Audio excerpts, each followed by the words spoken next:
रूप जान। राग ते भई जो भक्ति काय को नवाए, स्तुति को चारी है। धन्य धन्य तुम ही से काज सब आज भय, कर जोरे वारंबार वंदना हमारी है। मंगल कल्याण सुख ऐसो हम चाहत हैं, हो मेरी ऐसी दशा जैसी तुम धारी है। हो मेरी ऐसी दशा जैसी तुम धारी है। हो मेरी ऐसी दशा जैसी तुम धारी है। हो मेरी ऐसी दशा जैसी हे भगवान आपने धारण की है।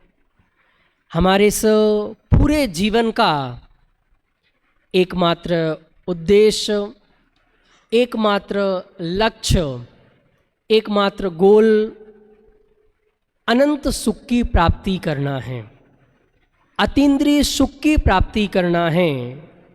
वह अनंत सुख और अतीन्द्रिय आनंद कैसे प्रकट हो, उसके लिए भागवत शास्त्र, नियम सार का क्या नाम दिया है टीकाकार ने?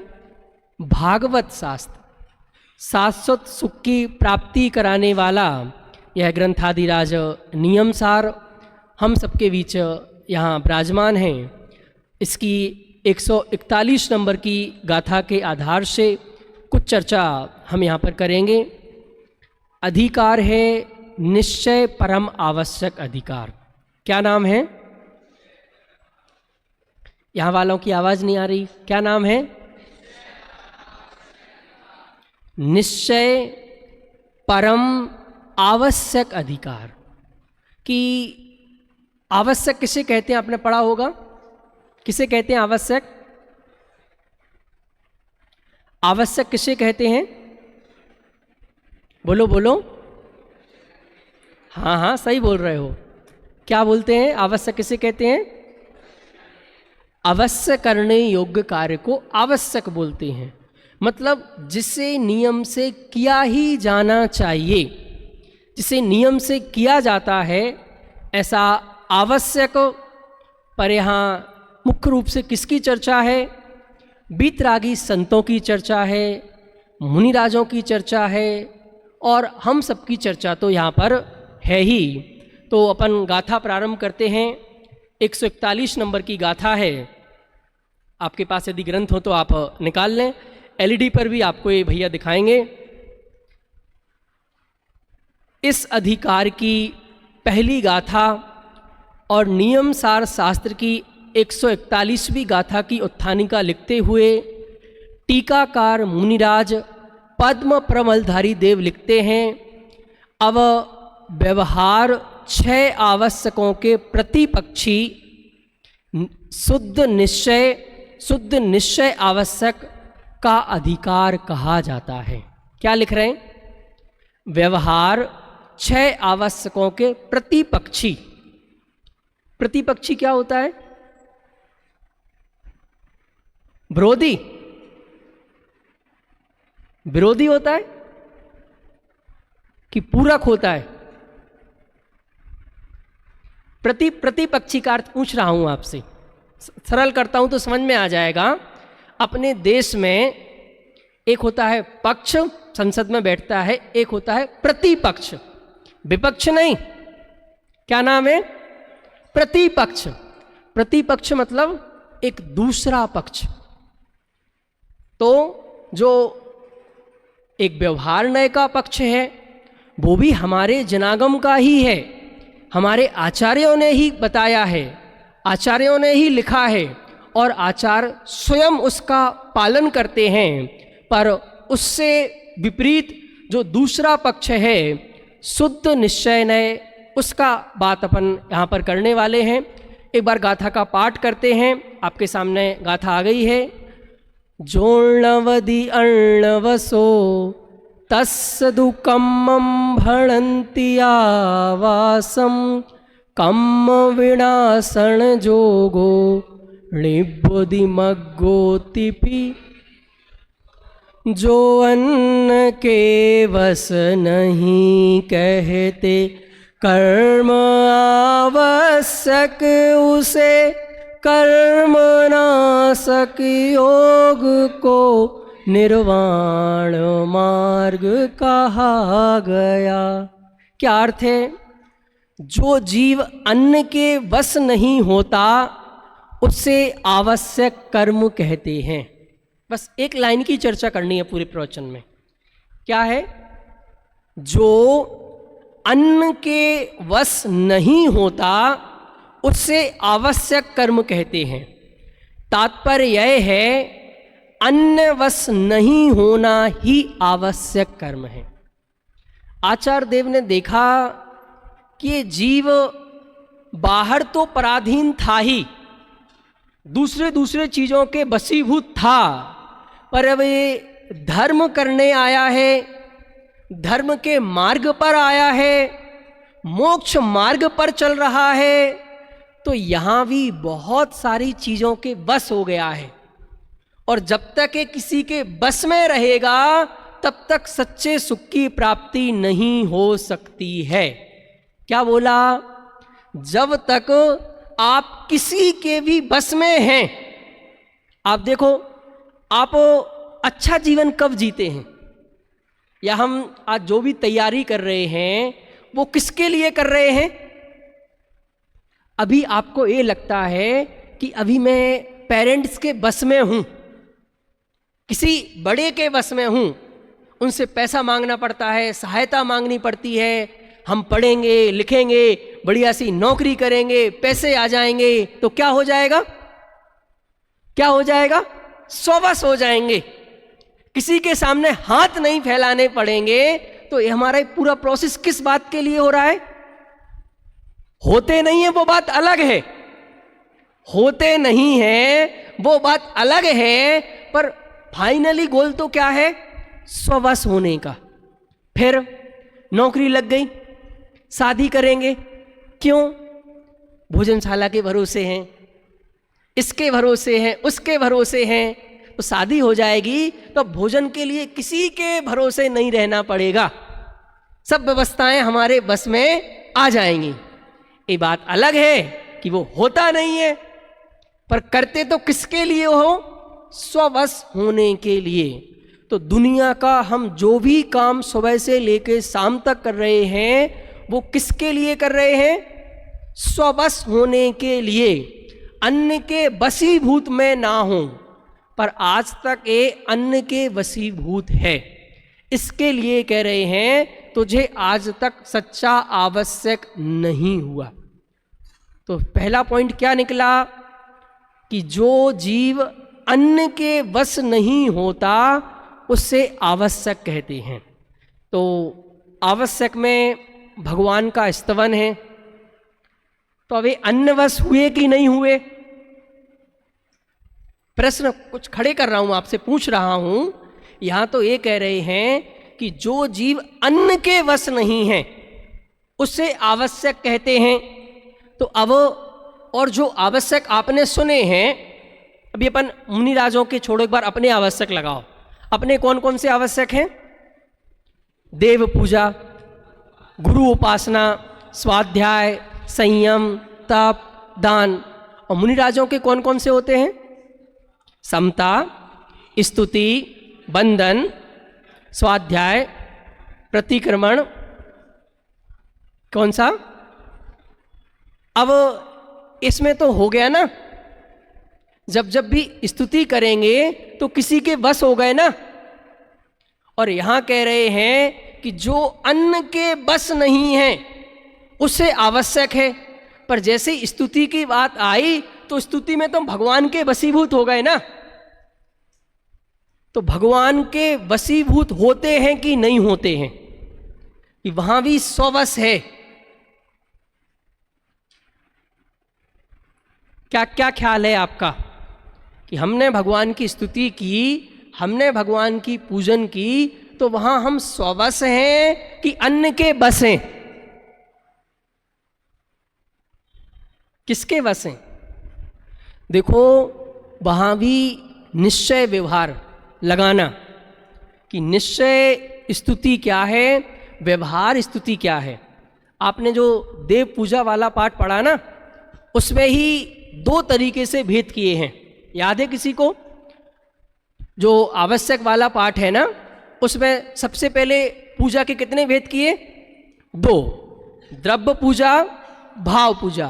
फिर भाव पूजा के कितने भेद किए? कौन कौन से? निश्चय भाव पूजा और व्यवहार भाव पूजा। तो क्या अंतर है इसमें?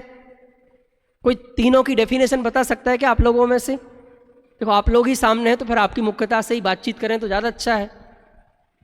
हाँ बोलो, क्या नाम तुम्हारा भाई? हाँ, सबसे पहले क्या है?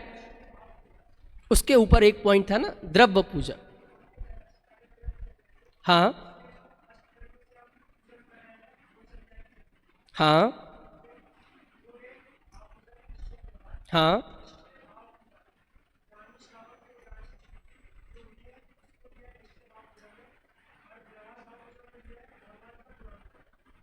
बहुत सुंदर।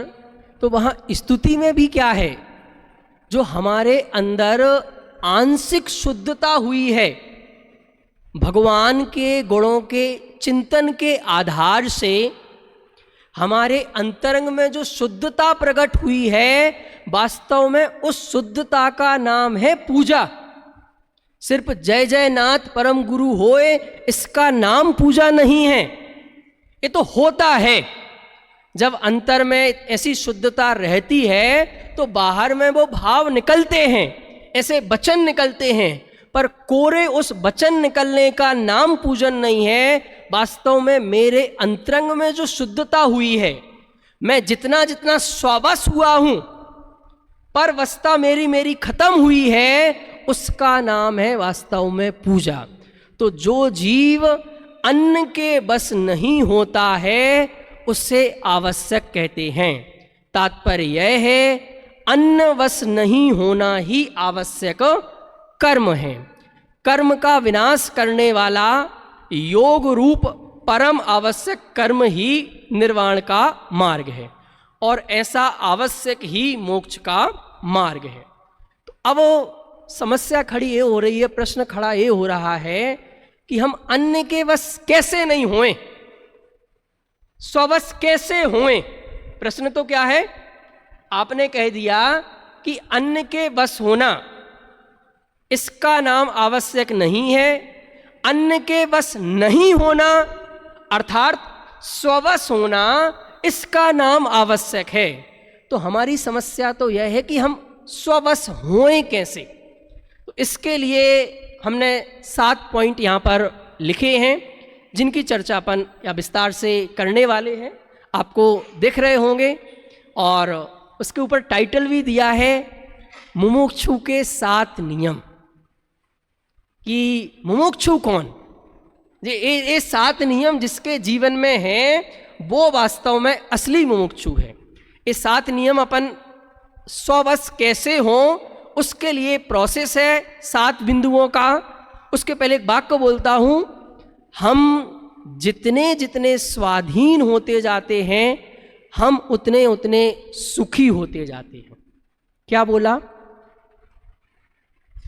याद नहीं हुआ?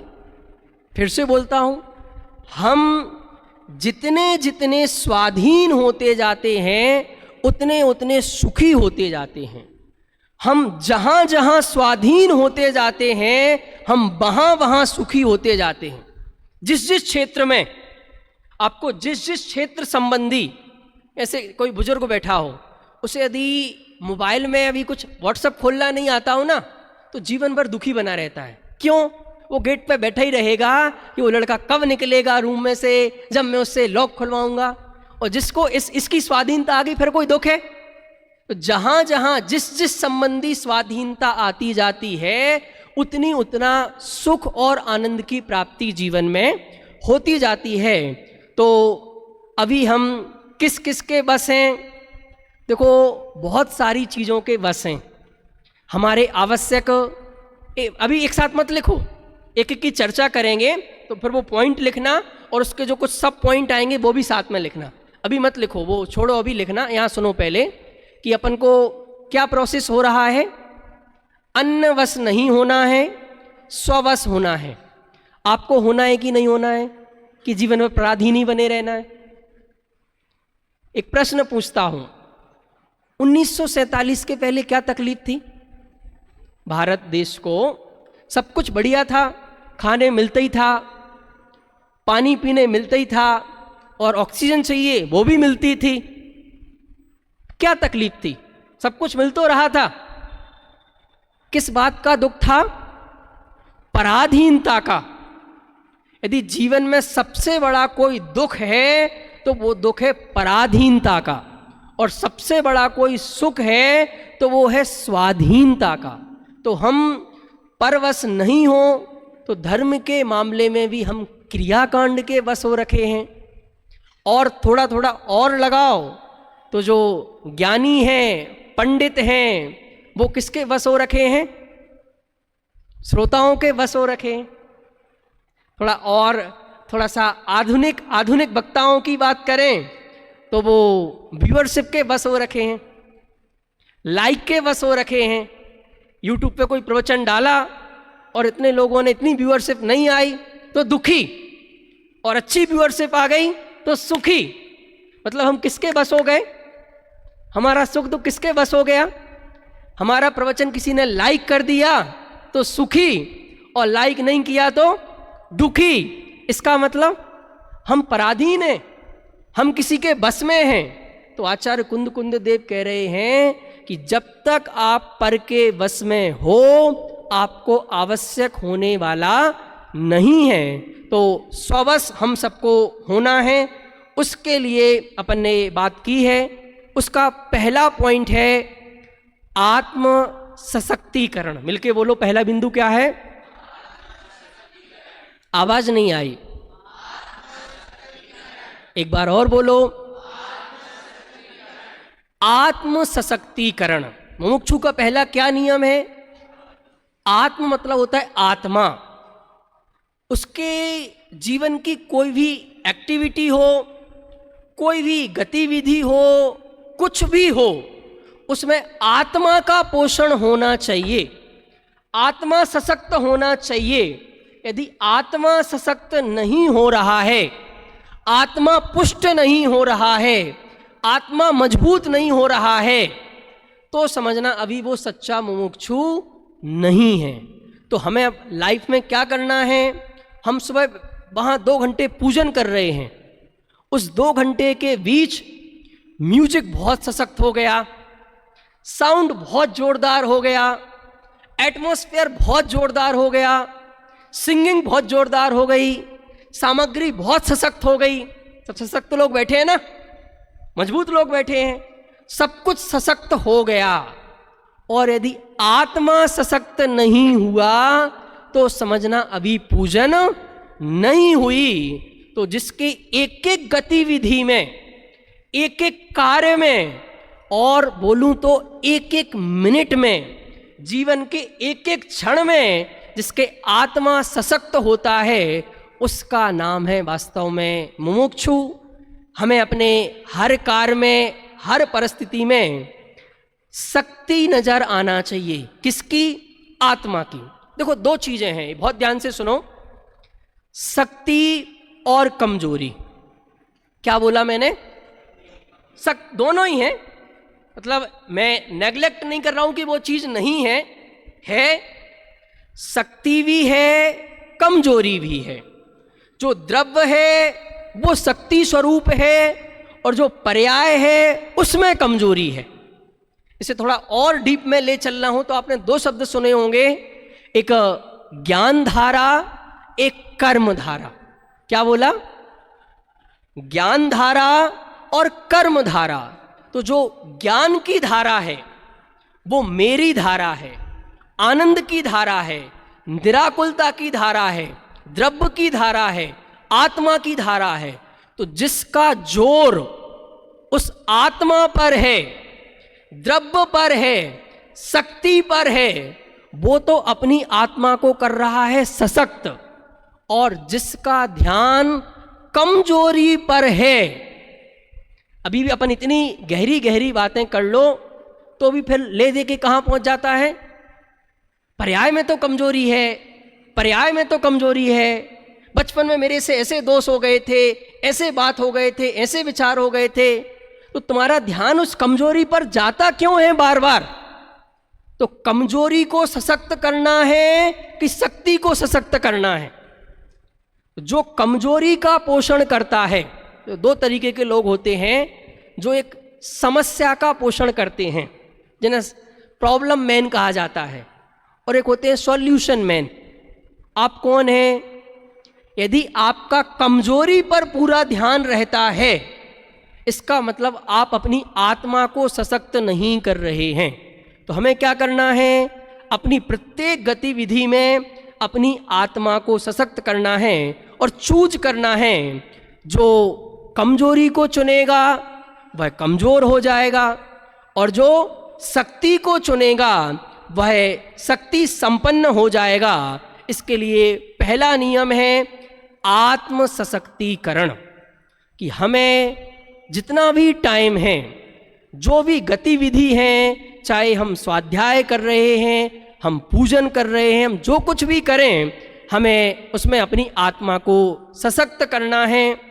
दूसरा बिंदु, आसान जी कहाँ चला गया ये सब? एक बार लाएं। जगत उदासी, टाइम 15 मिनट ही है, पॉइंट 7 हैं। दूसरा बिंदु क्या है? पहला क्या था? करना है कि नहीं करना है? करना है। दूसरा क्या है? जगत उदासी।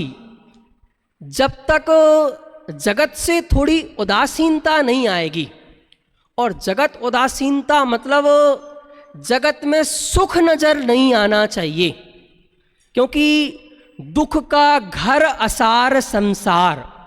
संसार मतलब क्या?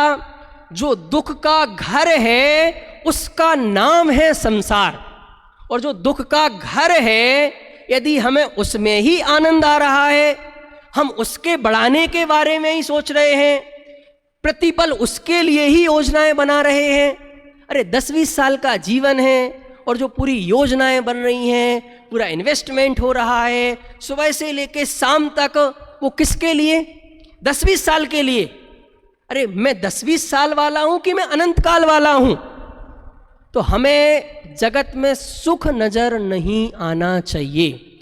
जगत दुख रूप है, दुख का कारण है, दुखमय है, और जितने जितने हम जगत में रचेंगे, जितने जितने जगत में उलझेंगे, उतने उतने दुखी होते जाएंगे। तो मुमुक्षु का दूसरा नियम क्या है? आत्मवश कैसे होंगे? अन्य के वश कैसे नहीं होंगे? देखो, यदि संसार बढ़ाना है तो दूसरों के बस होना पड़ेगा, और संसार कम करना है तो आपको जगत से उदास होके आत्मवश होना पड़ेगा। समझ में आया? तो दूसरा नियम क्या है? जगत उदासी। अब जगत उदासी का अर्थ थोड़ा सा गलत समझ लिया जाता है। नहाना ही नहीं, धोना नहीं, गंदे गंदे से सब कुछ। अरे इसका नाम जगत उदासी नहीं है।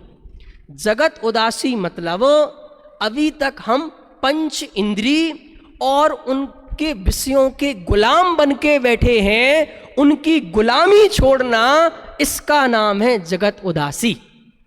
जगत में रहना, जगत में रहने की मनाही नहीं है, जगत में जो साधन है उन सब का प्रयोग भी करना, पर उसमें सुख बुद्धि नहीं बरतना चाहिए, उसमें एकत्व बुद्धि नहीं होना चाहिए, ममत्व बुद्धि नहीं होना चाहिए, कर्तृत्व बुद्धि नहीं होना चाहिए, भोक्तृत्व बुद्धि नहीं होना चाहिए।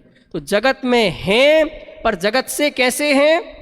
उदास हैं, अलिप्त हैं। तो सम्यक दृष्टि ज्ञानी का लक्षण है जलते भिन्न कमल है। तो दूसरा लक्षण क्या है? जगत उदासी। जब तक जगत की उदासी हमारे चित्त में नहीं आएगी, हम कितने ही प्रयत्न कर लें, हम आत्मवश नहीं हो सकते हैं, किसी ना किसी के बस होते रहेंगे। और मुझे अब किसी के वश नहीं होना है, इसलिए जगत की उदासी मुझे भाने लगी है। और जगत की उदासी का एक अर्थ और कि मुझे अब किसी चीज को छोड़ने का भी विकल्प नहीं है और रखने का भी विकल्प नहीं है, क्योंकि जगत की सारी व्यवस्था, इसको बोलते हैं एक शब्द में नौ कर्म, और नौ कर्म डिपेंड है द्रव्य कर्म पर, और द्रव्य कर्म डिपेंड है भाव कर्म पर, जो ऑलरेडी सब सिस्टम हो चुका है। तो जो संयोग, जितने संयोग जब जहां जैसे मिलने वाले हैं वो मिलकर ही रहेंगे, और जो नहीं मिलना है वो कितनी ही कोशिश कर लो वो नहीं मिलके रहेंगे। तो जो आए तो उसमें बहुत ज़्यादा उल्लास का भाव नहीं, गदगद का भाव नहीं, और कोई चीज़ चली जाए तो उसमें कोई दुखी होने का भाव नहीं। तो जगत से उदासी हमारे को होना चाहिए। और जगत उदासी का मुख्य अर्थ मैंने क्या बताया, पंच इंद्रिय और पंच इंद्रिय विषयों में जो अभी आनंद का भाव पड़ा है, पूछ ही लेता हूं, पंच इंद्रियों से आनंद आता है, पांच इंद्रिय के विषयों से आनंद आता है। आनंद आता किससे है? आज खाया ना, क्या खाया अपन ने? क्या? कौन सा पुआ? माल का पुआ खाया है। तो जो मालपुआ में आनंद आ रहा था, ये मालपुआ तो क्या हुआ, अपन ने दो नाम दिए ना, पंच इंद्रिय विषय। इन दो में से मालपुआ क्या है? एक विषय है। और हमने अपनी एक कौन सी इंद्रिय के माध्यम से, रसना इंद्रिय के माध्यम से उसका सेवन किया। तो मेरा प्रश्न यह है कि वो जो आनंद वहां आ रहा था वो किसको आ रहा था? उस विषय में से आ रहा था, इंद्रिय में से आ रहा था, या इन दोनों को आ रहा था? किस में से आ रहा था आनंद? पूछ रहा हूं।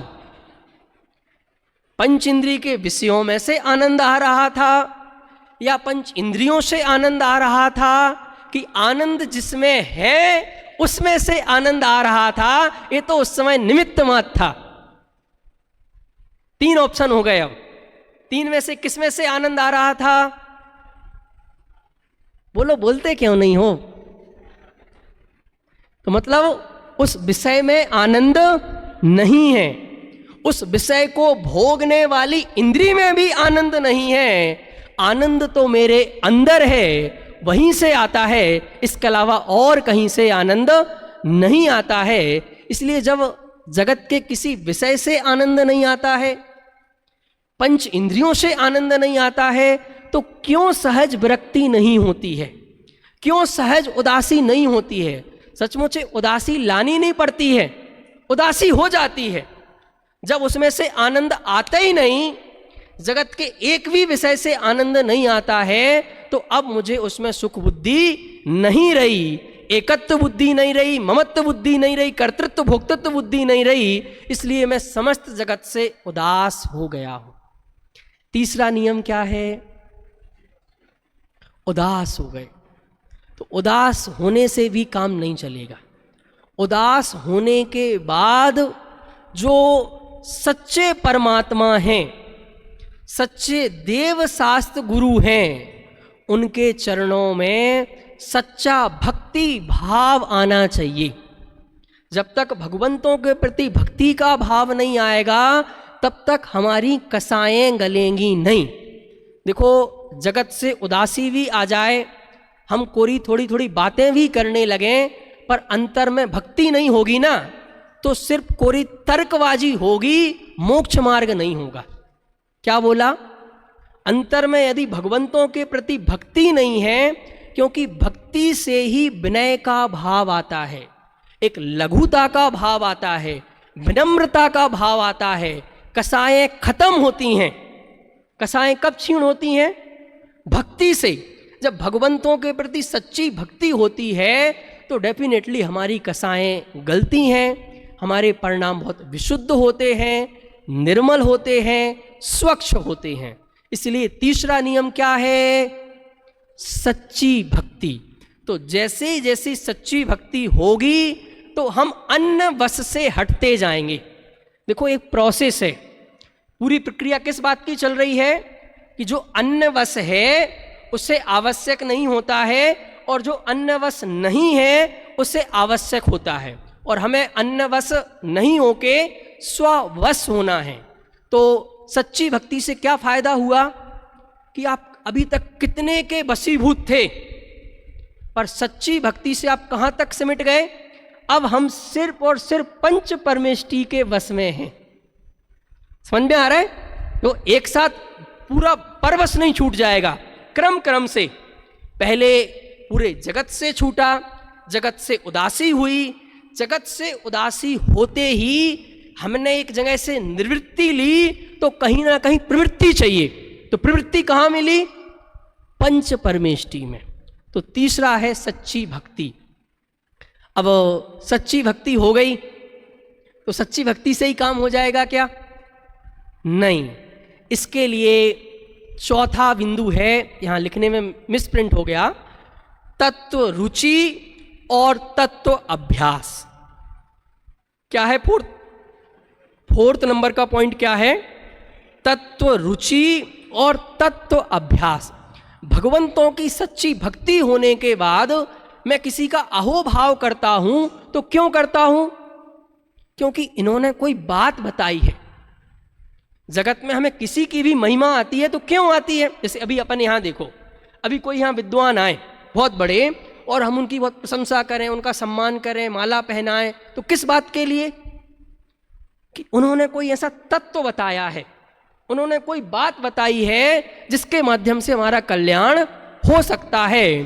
तो भगवंतों ने हमें जो तत्व बताया है उस तत्व की रुचि होना, और रुचि होने के बाद उस तत्व का बारंबार अभ्यास होना। क्या सिर्फ रुचि से काम नहीं चलेगा, रुचि के बाद उसका निरंतर अभ्यास, अभ्यास अभ्यास अभ्यास। तत्व अभ्यास हो गया। इसके बाद नेक्स्ट पॉइंट क्या है? तत्व विचार और तत्व निर्णय। हम तत्व रुचि भी कर लेते हैं, तत्व अभ्यास भी कर लेते हैं, पर अभी एक कमजोरी हम सबके बीच है, तत्व विचार। दादा इसके लिए एक बहुत अच्छी बात कहते थे कि जब तक आप जिनवाणी की बात सिर्फ सुनते हो, पढ़ते हो, तो वो बात सिर्फ और सिर्फ अभी जिनवाणी की ही है, अभी आपकी नहीं बनी। पर जिस दिन से आप उस पर विचार करना शुरू करते हो, चिंतन करना शुरू करते हो, उस दिन से वो आपकी बनती है। और जब कोई चीज आपकी बनती है तब वो आपको फल देती है। कोई चीज हमें फल कब देगी? हम किसी चीज का लाभ कब ले सकते हैं? उसका प्रयोग कब कर सकते हैं? वो हमारे काम में कब आ सकती है? जब वो मेरी बने। अभी तकलीफ क्या है? इस सारी बातें जिनवाणी की हैं और जिनवाणी की बनी बैठी हैं। इन सब जिनवाणी की बात को मुझे अपना बनाना है, तो कैसे बनेगी? क्या क्या बोला? जिनवाणी की बातें अभी सिर्फ और सिर्फ जिनवाणी की ही बनी हुई हैं, पर उससे हमारा काम नहीं होगा। हमारा काम कब होगा? जब जिनवाणी की बातें मेरी बात बने। तो मेरी कब बनती हैं? जब मैं उस बारे पर विचार करता हूं। पर विचार ही नहीं करते रहना है, क्योंकि जो फिर बहुत ज्यादा विचार करते हैं फिर वो भी विचारे हो जाते हैं। तो विचार के बाद क्या करना है? निर्णय करने हैं। आपको अपने व्यक्तिगत निर्णय बनाने चाहिए, आपकी डायरी पर लिखे होने चाहिए। आज दिन भर में मैंने ये बातें पढ़ी, ये बातें सुनी, इसके आधार पर एक डिसीजन निकले। क्योंकि जब तक आप निर्णय पर नहीं पहुंचेंगे तो काम होने वाला नहीं है। तो ये पॉइंट हुए 5 नंबर का तत्व विचार और तत्व निर्णय। 6 नंबर का पॉइंट है, 6 नंबर का नियम है भेद विज्ञान। जैसे ही आप तत्व निर्णय पर पहुंच गए, इसके बाद अब आपके अंदर से एक धारा चलनी चाहिए, जिस धारा का नाम है भेद विज्ञान। आपको हर पल, जैसे यहां से बाहर निकलते ही आपको बहुत मजबूत भेद विज्ञान होता है। वहां 500 जोड़ी जूते चप्पल उतरे हैं, आपका दूसरे पर पैर भी नहीं पड़ता है। बहुत पक्का भेद विज्ञान है कि मेरी कौन सी है और मेरी कौन सी नहीं है, पर इसका नाम भेद विज्ञान नहीं है। भेद विज्ञान में एक पार्टी अपनी होना चाहिए और दूसरी पार्टी में सारी दुनिया। तो प्रतिपल भेद विज्ञान की धारा, जब भेद विज्ञान की धारा चलती है तो हम परवश से हट करके स्ववश हो जाते हैं। अभी गलती क्या हो रही है कि जो पर है, पर द्रव्य और पर भाव, उनको मैं अपना माने बैठा हूं, इसलिए मैं परवश हूं। वास्तव में मैं परवश कभी होता ही नहीं, पर मेरे रूप कभी होता ही नहीं, पर मेरे मैं नहीं होता है और ना मैं कभी परमय होता हूं। तो ये सारा प्रोसेस कहाँ होता है? ज्ञान में, श्रद्धान में। तो पर को कहाँ, जो स्ववश होना है, परवश नहीं होना है, तो वो कहाँ होना है? ज्ञान में ही होना है। तो जो भेद विज्ञान की धारा चलेगी तो आप परवश से, क्योंकि भेद विज्ञान में क्या होता है, यह मैं हूं और यह मैं नहीं हूं, यह मेरा है, यह मेरा नहीं है, मैं इसका करता हूं, मैं इसका करता नहीं हूं, मैं इसका भोगता हूं, मैं इसका भोगता नहीं हूं। ये धारा कब चलेगी? अभी शरीर में कोई रोग हो गया और हम दुखी हुए जा रहे हैं। क्यों दुखी हो रहे?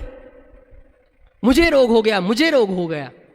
और ज्ञानी क्या विचार करेगा कि जिसको रोग होता है वह मैं नहीं, और जो मैं हूं उसे कभी रोग होता ही नहीं। ऐसा भेद विज्ञान की धारा चलती है तो कभी भी जीवन में दुख नहीं होता है और वो पर के वश नहीं होता है, स्ववश ही होता है। अंतिम बिंदु क्या है? जैसे ये भेद विज्ञान की धारा चलती है, यह पर है, यह स्व है, यह मैं हूं, यह मैं नहीं हूं। तो जब पर मैं नहीं हूं तो उसके बारे में बार बार क्यों सोचना और अब बार बार विकल्प क्यों करना कि मैं यह नहीं हूं, मैं यह नहीं हूं, मैं यह नहीं हूं। मैं तो वो विशुद्ध ज्ञान जो मैं सिर्फ जानने देखने वाला हूं, आज तक जानने देखने के अलावा मैंने कुछ किया ही नहीं, मैं कभी बाहर गया ही नहीं, ज्ञेयों में नहीं गया, पर वस्तु में नहीं गया, पर वस्तु मेरे में आई नहीं। मेरे ज्ञान में सिर्फ और सिर्फ ज्ञेयों का प्रतिबिंब बनता है। जो प्रतिबिंब बनता है वह भी पर का नहीं है। मैं पूछ रहा हूं आपसे, मेरे ज्ञान में आप झलके, तो ज्ञान में जो झलकन है वो किसकी है? वो क्या है? प्रमोद जी भाई साहब, मेरे ज्ञान में आप झलके तो क्या मेरे ज्ञान में आप आ गए? मेरा ज्ञान आप में चला गया। मेरे ज्ञान में एक प्रतिबिंब बना प्रमोद जी का। अभी जो प्रतिबिंब है ये क्या है? जो प्रतिबिंब बना वो प्रतिबिंब क्या है? ज्ञान। वो जो ज्ञान है वो ज्ञान ही तो आत्मा है, और जो आत्मा है वो ही तो मैं हूं। इस बात की स्वीकृति हो जाना, इसका नाम है आत्मानुभूति। तो हम सब आत्म सशक्तिकरण के माध्यम से जगत उदासी वृत्ति बनाकर सच्ची भक्ति का स्वरूप समझकर अपने जीवन में तत्व रुचि और तत्व अभ्यास के बल पर तत्व विचार और तत्व निर्णय करके भेद विज्ञान करते करते करते करते आत्मानुभूति प्रकट करें। इसी मंगल भावना के साथ अपनी वाणी को विराम देता हूं।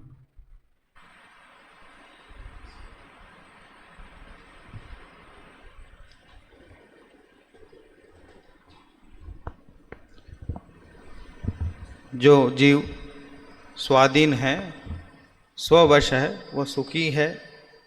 और हम सभी मुमुक्षु हैं, तो मुमुक्षुओं का क्या कर्तव्य होना चाहिए जिससे मोक्ष तक की हमारी यात्रा पूर्ण होवे, ऐसी मार्मिक चर्चा पंडित जिनेंद्र जी शास्त्री जयपुर आप इसी